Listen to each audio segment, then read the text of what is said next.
langsung saja masuk dalam perdebatan kita hari ini dengan topik pergeseran paradigma modern ke pasca modern. Dan musi yang diangkat adalah paradigma modern tidak lagi relevan sebagai dasar teologi dan misi Kristen di masa ini. Kepada pembicara satu tim pro, kami persilakan. Baik, terima kasih moderator dan ya, di sini kami dari tim pro, kami mendukung sepenuhnya musi yang mengatakan bahwa paradigma modern tidak lagi relevan sebagai dasar teologi dan misi Kristen di saat ini. Yang kami maksudkan dengan paradigma modern adalah yang berakar pada era pencerahan, di mana menempatkan rasio manusia itu sebagai pusat kebenaran, melakukan objektivitas ilmiah, memandang sejarah sebagai kemajuan linear, serta membangun dualisme subjek dan objek. Namun fondasi ini mulai runtuh seiring dengan kritik terhadap netralitas ilmu pengetahuan. Kalau kita lihat menurut Thomas Kuhn, dia membuktikan bahwa sains itu selalu bekerja dalam kerangka paradigma yang dipengaruhi oleh konteks sejarah, sehingga objektivitas itu mutlak menjadi problematik. Nah, sejalan dengan itu kita dapat melihat dari tokoh Michael Polanyi, di mana dia menegaskan bahwa pengetahuan itu selalu melibatkan komitmen pribadi, di mana dia menekankan bahwa iman itu bukanlah lawan dari rasio, melainkan dasar dari proses untuk memahami yang melampaui apa yang sekedar dapat dirumuskan secara objektif. Kalau kita lihat secara teologis menurut Harvard, dia menolak optimisme modernisme yang terlalu percaya pada kemampuan manusia. Ia menegaskan bahwa Allah adalah yang sepenuhnya lain, di mana wahyu itu merupakan tindakan bebas Allah yang tidak dapat ditunjukkan oleh rasio manusia. Kalau kita lihat lebih jauh lagi dari tokoh Marx, Horkheimer dan Theodor Adorno, mereka ini menunjukkan bahwa rasionalitas modern ini seringkali berubah menjadi si alat penindasan. Nah, kalau kita lihat dalam praktiknya, paradigma ini telah menjebak misi Kristen menjadi sekedar proyek peradaban yang beriringan dengan kolonialisme, di mana Injil itu seringkali disalahartikan sebagai kemajuan Barat dan seringkali itu alam dipandang sebagai objek untuk terjadinya eksploitasi. Oleh karena itu, dengan tegas kami menegaskan bahwa paradigma modern tidak lagi memadai menjadi dasar teologi dari misi Kristen di masa ini. Terima kasih. Kita beranjak langsung ke pembicara satu kontra dan akan diberi waktu 3 menit dari sekarang.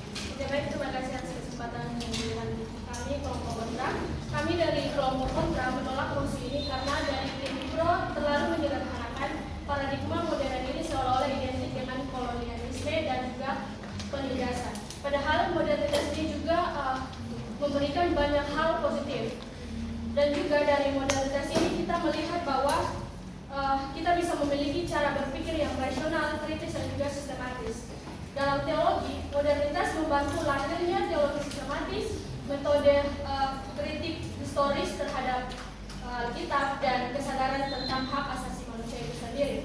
Dari jargon Habermas, dia menegaskan bahwa krisis modernitas bukan berarti kita harus meninggalkan rasio itu, tetapi kita harus menawarkan konsep rasionalitas komunikatif yang cara berpikir yang dibangun melalui dialog, keterbukaan, kesepahaman bersama.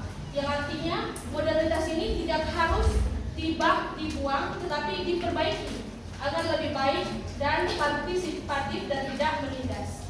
Dan juga dari René Descartes dengan metode keraguannya, serta Isaac Newton dengan hukum-hukum ilmiahnya yang telah memberi dasar penting bagi perkembangan ilmu pengetahuan dan telah ditetapkan sebagai metode yang kita pakai sampai sekarang ini.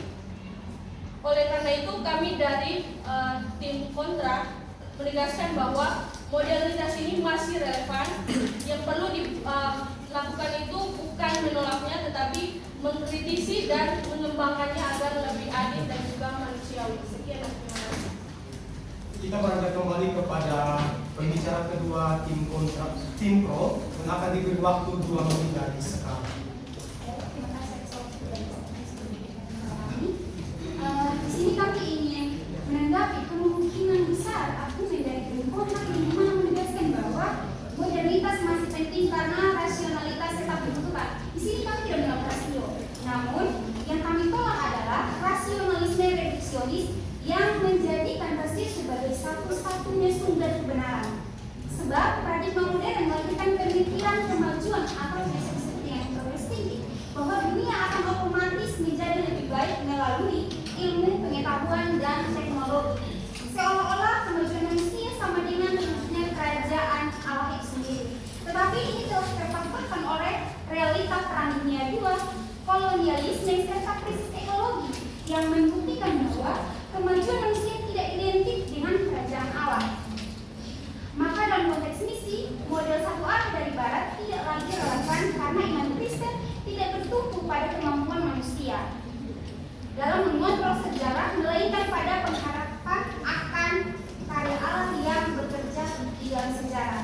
Untuk itu, dalam konteks misi model satu arah dari Barat kayak dunia lain tidak lagi relevan karena kekristenan kini berkembang di Afrika, Asia, dan Amerika Latin, sehingga misi bukan lagi proyek peradaban Barat, melainkan partisipasi dalam misi Allah itu sendiri. Karena itu, dasar misi tidak bisa lagi bertumpu pada paradigma modern. Terima kasih. Kita langsung saja kembali kepada pembicara dua tim kontra yang diberi waktu 2 menit dari sekarang. Baik, terima kasih untuk kesempatannya. Di sini, tim pro seolah-olah menolak progress thinking. Tetapi kita tidak bisa menutup mata bahwa modernitas justru membawa banyak dampak positif seperti gerakan anti perbudakan, pendidikan global, dan kemajuan medis yang telah menyelamatkan banyak nyawa. Kita juga perlu menegaskan bahwa kolonialisme bukanlah inti dari modernitas, melainkan penyalahgunaan dari kekuasaan itu. Jika kita meninggalkan objektivitas dan rasionalitas, kita akan berisiko masuk ke relativisme pasca modern yang dimana semua kebenaran itu dianggap sama. Padahal tanpa dasar rasional yang kuat, bagaimana gereja bisa mempertahankan kebenaran Injil di tengah masyarakat yang semakin plural? Karena itu, modernitas tetap diperlukan sebagai fondasi berpikir yang jelas dan metodologis. Terima kasih. Kita beranjak kembali kepada tim pro pembicara ketiga dan diberi waktu 2 menit dari sekarang.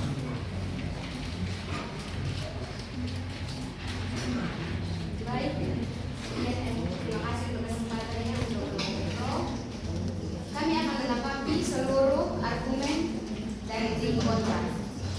Jika tim kontra mengatakan modernitas memberi metode ilmiah, maka kami tim pro setuju.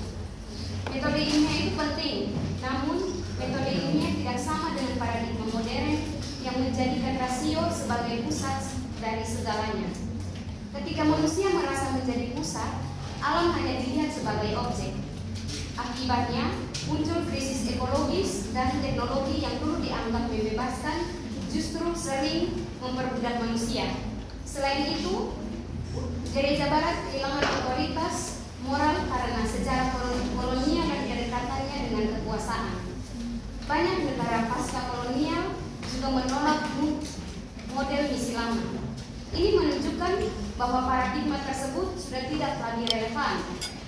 Kami juga menekankan pentingnya optimisme yang berhati-hati. Karena dunia yang penuh konflik dan ketidakadilan, misi Kristen tidak bisa lagi dijalankan hanya dengan strategi dan program. Misi harus dilakukan dengan rendah hati, kontekstual, penuh dialog, dan solidaritas. Sekian. Kita beranjak kembali kepada pembicara ketiga tim kontra dan diberi waktu 2 menit dari sekarang. Baik, terima kasih. Kami dari tim kontra akan menanggapi seluruh argumen dari tim pro. Yang pertama, krisis ekologi bukan terjadi karena cara berpikir modern atau karena akal manusia, sebab akal itu hanya alat.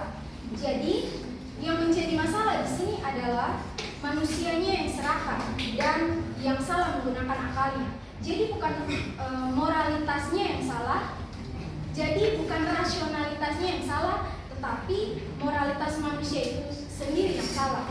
Yang kedua, Impro menggambarkan zaman modern seolah-olah hanya membawa penjajahan atau penindasan, sehingga harus ditolak. Padahal di banyak tempat seperti Afrika, Asia, dan juga Amerika Latin, di situ gereja justru berkembang pada era modern. Jadi dapat kita lihat bahwa perkembangan penerjemahan Alkitab, dan pembentukan struktur gereja. Artinya di sini bahwa modernitas juga memberi dampak positif bagi pertumbuhan gereja di berbagai belahan dunia. Yang ketiga, perubahan cara berpikir bukan berarti kita membuang atau meninggalkan semua yang lama. Karena setiap zaman membutuhkan masa lalu dan setiap masa selalu berkembang. Oleh karena itu, pembaruan bukan berarti menghancurkan dasar yang sudah ada, tetapi memperbaiki dan melanjutkannya. Jadi kami tetap menegaskan posisi tim kontra yang mana kalau modernitas dibuang sepenuhnya, maka kita bisa kehilangan cara berpikir yang kritis dan sistematis dalam teologi. Padahal itu sangat penting dalam kehidupan kita. Tanpa itu semua iman bisa saja menjadi sulit untuk dipertanggungjawabkan secara intelektual. Oleh karena itu, modernitas memang tidak sempurna, tetapi dia masih punya peran penting dan masih tetap relevan. Sekian. Kita beralih kembali kepada pembicara keempat tim pro yang akan diberi waktu 3 menit dari sekarang. Di sini tim kontra sejak awal mencoba menyelamatkan paradigma modern dengan mengatakan bahwa modernitas hanya perlu diperbaiki, bukan ditinggalkan. Namun justru disinilah kelemahan argumen tim kontra. Yang pertama, tim kontra gagal membedakan antara rasio sebagai alat atau kemampuan dan rasionalisme sebagai paham atau ideologi. Kami tidak pernah menolak rasio. Yang kami kritik adalah ketika rasio dijadikan pusat kebenaran dan ukuran tunggal realitas. Itulah inti dari paradigma modern. Kemudian yang kedua, mereka mengatakan bahwa kolonialisme hanyalah penyalahgunaan modernitas. Tetapi sejarah menunjukkan bahwa progress thinking dan superioritas budaya memang lahir dari keyakinan bahwa Barat itu lebih rasional, lebih maju, dan lebih beradab. Itu bukan hanya sekedar penyalahgunaan, tetapi itu konsekuensi logis dari paradigma yang menempatkan dirinya sebagai pusat. Kemudian yang ketiga, mereka menuduh pasca modern berbahaya karena relativisme. Namun, kami tidak pernah membela relativisme. Yang kami tekankan adalah kerendahan hati epistemologis dan kesadaran bahwa manusia tidak memiliki kebenaran secara mutlak, melainkan menerima wahyu Allah. Tim kontra berbicara tentang memperbarui modernitas. Tetapi, jika fondasinya tetap rasio otonom manusia, bagaimana mungkin ia sungguh diperbarui? Kami berdiri pada posisi bahwa misi hari ini membutuhkan paradigma yang dialogis, solider, dan partisipatif, bukan paradigma yang dominatif yang berangkat dari pusat tunggal. Karena itu, argumen kontra tidak cukup kuat untuk mempertahankan modernitas sebagai dasar utama teologi dan misi. Kita kembali kepada pembicara keempat tim kontra yang diberi waktu 3 menit dari sekarang. Baik, terima kasih moderator. Yang pertama, Tim Pro membangun narasi bahwa seolah-olah paradigma modern adalah sumber dari berbagai krisis di dunia, misalnya kolonialisme, kerusakan lingkungan, bahkan ketimpangan global. Menurut kami tim kontra, ini terlalu menyederhanakan persoalan. Yang pertama, tim pro mencampurkan antara ide dan penyalahgunaan ide. Fakta bahwa modernitas pernah disalahgunakan tidak berarti fondasinya harus ditolak, karena hampir dalam semua sistem pemikiran dalam sejarah pernah disalahgunakan juga. Yang kedua, tim pro menyebutkan rasionalisme reduksionis seolah-olah identik dengan